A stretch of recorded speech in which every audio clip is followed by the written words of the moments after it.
Hey everybody, it's Jason from the Texas Gun Vault 2, and we're out here in the garage kind of late at night. It is 10:30 p.m. I probably should have been in bed about an hour ago because I'm going to be up at 6 o'clock to go to work. But I was doing some invoicing for my day job, and then I edited some range footage for some upcoming range reports and decided to come out here to the garage and make a first impressions video because I was able to take two things to the range. It's the next two things that I am reviewing, and they're right here on the workbench: a really cool rifle and a really cool suppressor. So I know I haven't made a video in a couple days, and people are like, I have to have some content from Jason from the Texas Gun Vault. So here we are, and I can't let my biggest fans down. So let's talk about what I took to the range. I took this, the Noveski Shorty 10.5, and the Combat Application Technologies WBA1, and WB stands for white bread. So I guess we should talk about the rifle first, because this is going to be a host weapon for a number of upcoming range reports on suppressors, because I got a bunch of 5.56 suppressors into the channel for review, and that's all due to my great friend D, and I have to give him a huge shout out because he filled out all the paperwork and stuff, so I can borrow this and make all this a content. It means a lot to me that somebody would trust me enough to put me on their trust. Yeah, it's quite cool and awesome, so I owe him so much. But when it comes to this rifle, it's essentially their N4, and it's a short-barreled rifle, 10.5-inch barrel. And I first shot this unsuppressed. So why don't I go ahead and take off the suppressor for just a moment and go over how it's really kind of set up. Now, there are a few changes from the original configuration that had been done. As you can see, we have some furniture changes. He loves the B5 Systems camo grips and stocks. And I gotta say, I think they look great too. In fact, I think I need to pick up a few sets of these myself. And I think his choice of, I'm not really sure what they call this camo color. I know he likes the chocolate chip camo, but that wouldn't go with the olive drab green or this green color. But anyway, this thing looks fantastic. So he added that, the vertical foregrip, the pistol grip, and the stock. And it's very much like a SOP mod stock. Of course, we have the EOTech up top. I know that he added the Law Tactical Folding Brace. He likes to do this on a lot of his shorter guns because it does make it nice to be able to fold it up for storage. And yes, I am using a really cool stand up here so you guys can see this and I can have my hands free. But he has that, and he also put on the, I know this is a Q muzzle device, and it's just a kind of a basic flash hider. I'm sure it has some type of cutesy name. It's not the cherry bomb. So how'd this thing shoot? As I've gotten older, and I've mentioned this in a few videos, as I've gotten older, the shorter AR stuff does not appeal to me anymore. Now, I like short-barreled rifles, but I have come to the conclusion that when it comes to anything in 5.56 specifically, now 300 blackout's a whole nother beast, okay? But 5.56, the sweet spot for a short-barreled rifle is 11.5 to 12.5 inches. Like, that's the sweet spot. If you want something that's not going to be a carbine or rifle length. For a number of reasons. You still get better ballistics than something in 10.5. You have more dwell time, you got more burn time on the powder. So the projectile is going down range a little bit quicker. You have a better sight radius if you're using iron sights. I find that the report of the weapon is much more comfortable. At 16 inches, I mean, it's loud. You always got to use hearing protection if you're not running suppressed, but it's manageable, It's loud, but not like crazy loud. And at 12.5 inches, it's louder, but it's not stupid. And if you're running a 10.5-inch barreled AR in 5.56, I'm now starting to realize it's stupid. Now, I'm not saying stupid, it's irrelevant, because obviously the military uses it, and I have a bunch of 10.5 ARs myself. But as I get older, I'm like, damn, this thing is a flamethrower unsuppressed, and it's loud and obnoxious. Oh, I think if you're going to run a setup like this, you just have to run it suppressed. But unfortunately, there's a lot of people in this great nation who live behind enemy lines and states they can't own suppressors. Maybe they can own this in a pistol format, or maybe even own an SBR, but can't own a suppressor. So having a 10.5-inch barreled AR is loud and obnoxious.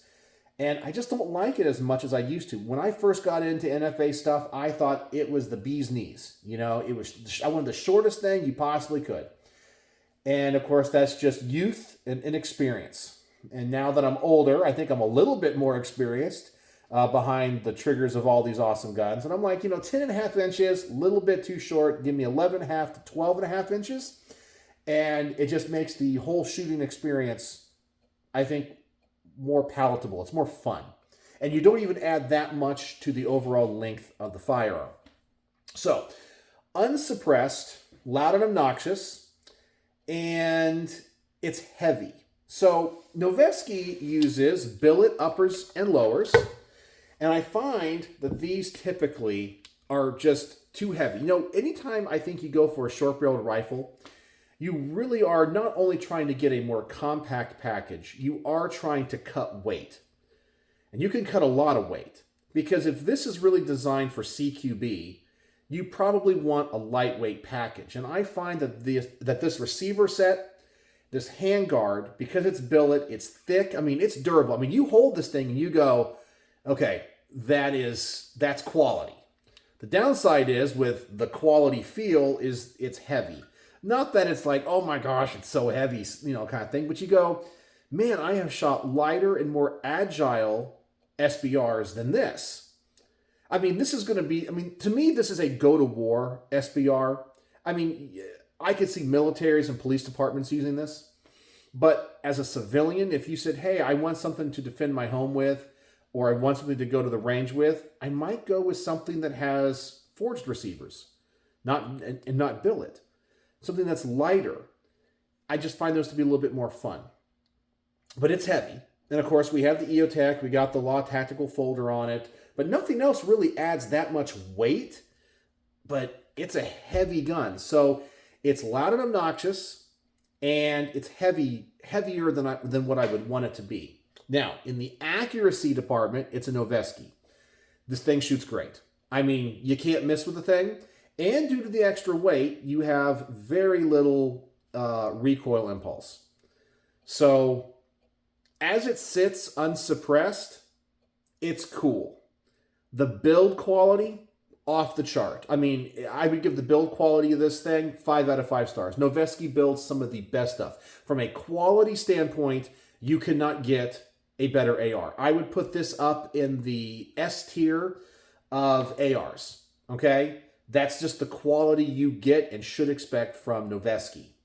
Accuracy, same thing. But it's not as fun to shoot. Too short, too heavy. Now, let's talk about it suppressed. It makes it a lot better. So shooting this SBR suppressed, it's still kind of loud. Now, with this suppressor anyway. Not too loud. I would say you're probably pretty close to hearing safe. You're probably in. Now, I don't have the meters to read it. And I actually have been looking into meters. Some people said, hey, you can get some affordable ones here or there. But a lot of them only go up to 130.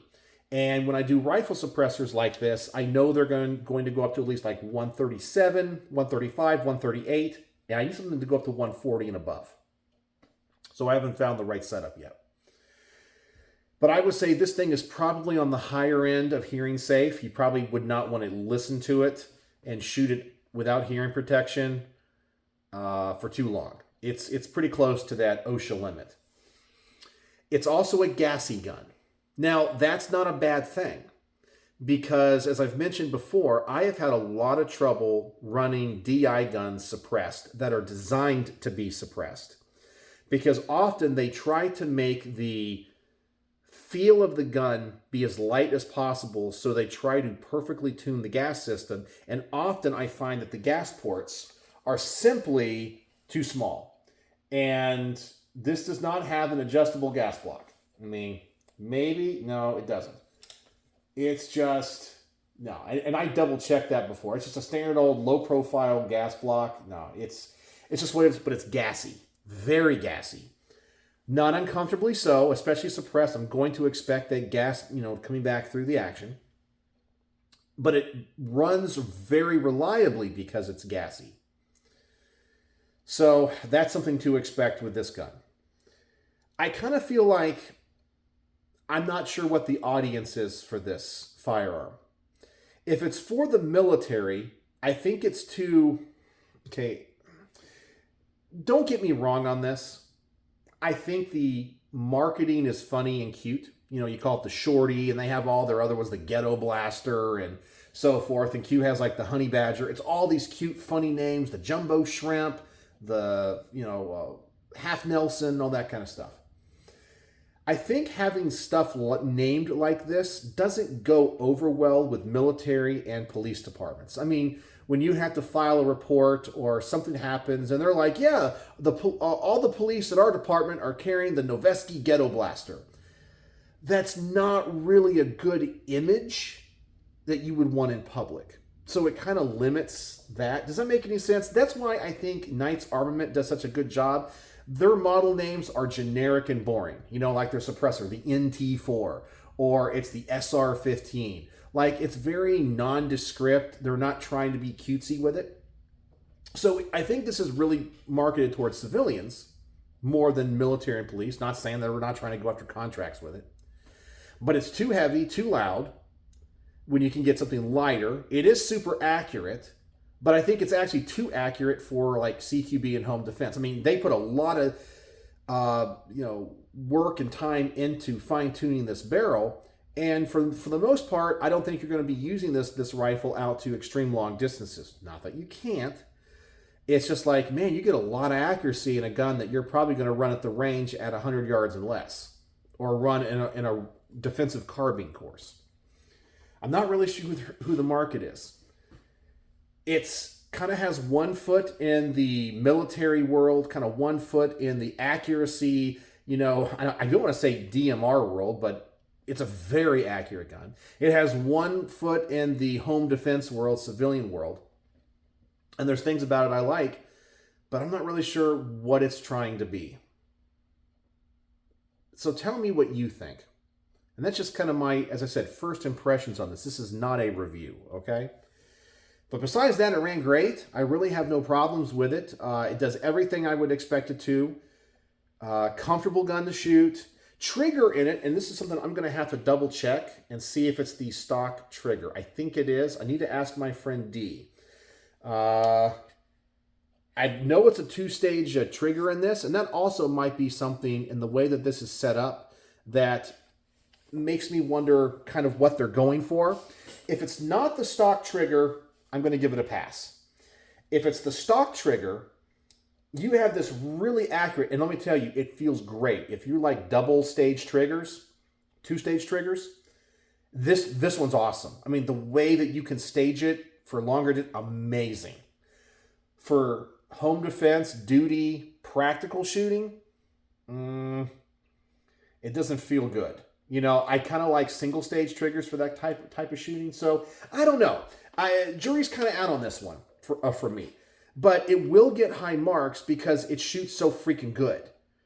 It's like a great car that does a lot of great things, but you're like, it might not be for me, and you kind of wonder, is it for this person or that person? Is it to be a race car, or is it just a daily driver? Is it a grocery getter? I don't know. To me, it has slightly an identity crisis just because of the features and the way it shoots. So that's my thoughts on the Noveski Shorty 10.5. And of course, I still have to write the bullet point script on this thing. So my thoughts might change. I have looked at the range footage. I have edited it. It looks great. I think it's going to be a great presentation. And I'm probably going to give this thing 4.5 stars out of 5. That's probably where I'm going to feel it at. It's that good. It is a great rifle. It's a great rifle. I think just heavy and loud and obnoxious are my biggest, issues with it. All right, so now let's talk about the other thing I reviewed, and you've seen this on the channel already, the Combat Application Technologies WBA1, and WB stands for white bread, and apparently all of CAT, Combat Application Technologies suppressors, they try to market them with some type of racial joke. So every caliber gets its own race, and 5.56 apparently is the white bread. The 22 long rifle is the short round. It's like an Asian thing or whatever. I don't know why they do that. I guess they're just trying to be unconventional. So good on them, you know. So I know a lot of companies like to have the cutesy names. I believe this is the Inconel version of this. It's a 3D printed suppressor. They offer a titanium version of this as well, but it's hefty, so this is going to be the Inconel version. It has a flow-through baffle design, okay? We have a little bit of a flash hider here on the front, and that works because this gun is definitely flashy, and you don't get much out of the muzzle or at the end of the suppressor. Tone on this is pretty good, moderate, medium tone.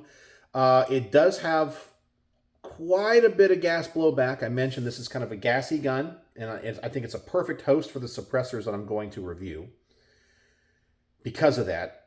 And we do not have a lot of gas, in my opinion, coming through the front, or as much as we should. But that doesn't mean it's a bad thing, because I kind of want my suppressors to have a little bit of resistance to help cycle the action. I would rather the guns run more reliably suppressed. So to me, that's not a bad thing. Point of impact shift and the ballistics test was overall pretty good. I will say suppressed, the spread and the deviation went crazy, but the accuracy was tight.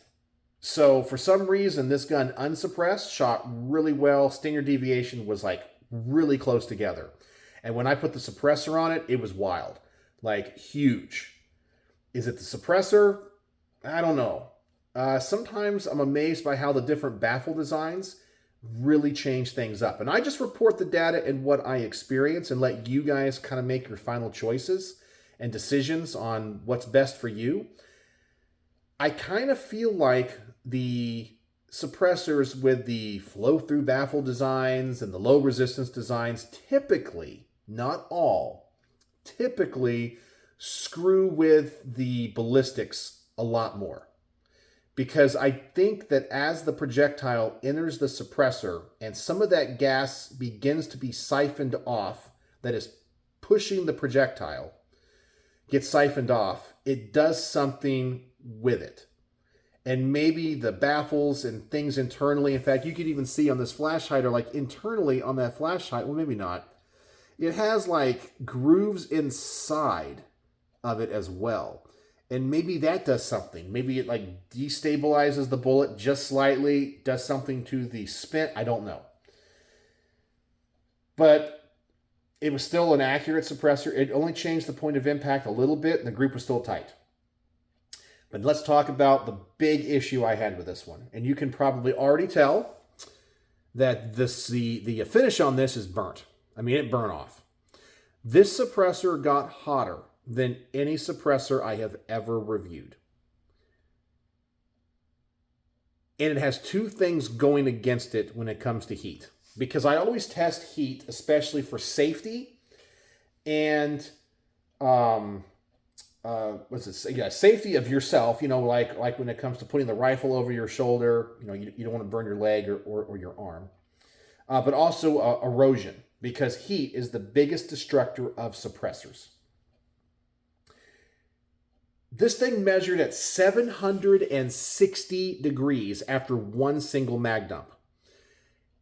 And the two things it has going against it to create the heat I have discovered in my suppressor reviews is any suppressor that has a low resistance baffle stack, I believe has more surface area, so it holds in the heat. It typically dissipates the heat quicker, but it gets hotter because there's more surface area inside. And it traps the heat.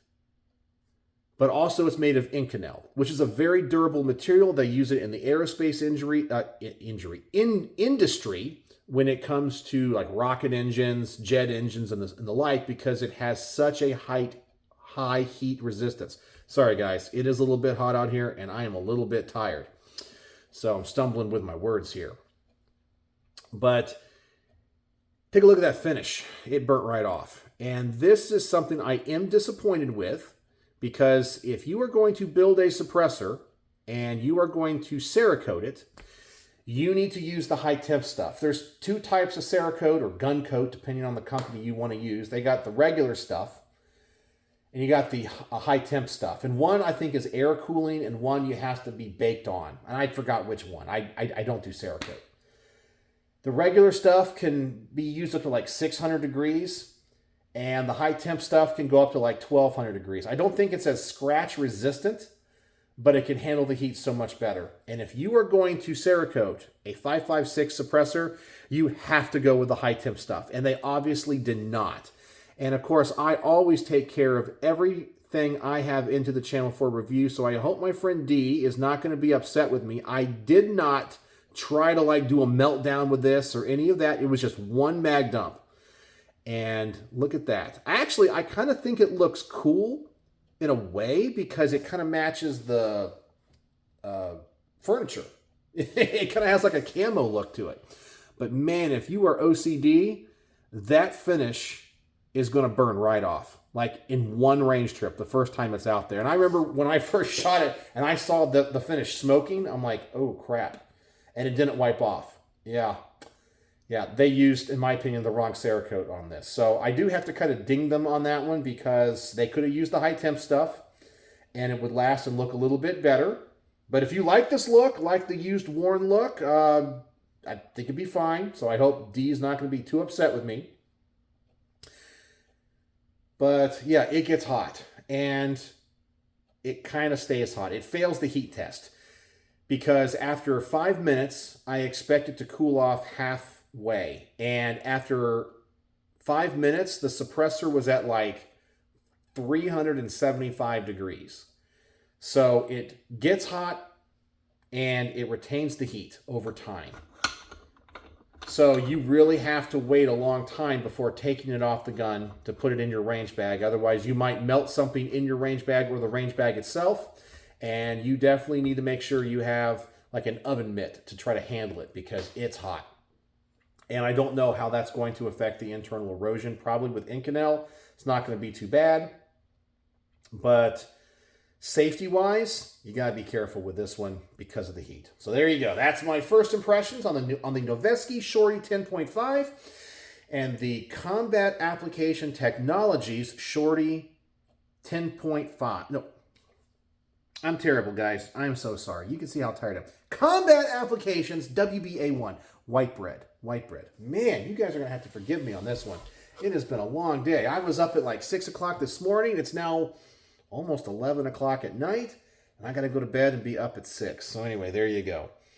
Well, thanks for dealing with all of my misspeaking tonight. And let me know if you have any thoughts or opinions on anything I talked about. And what do you think about the gun, the suppressor, and my concerns with either.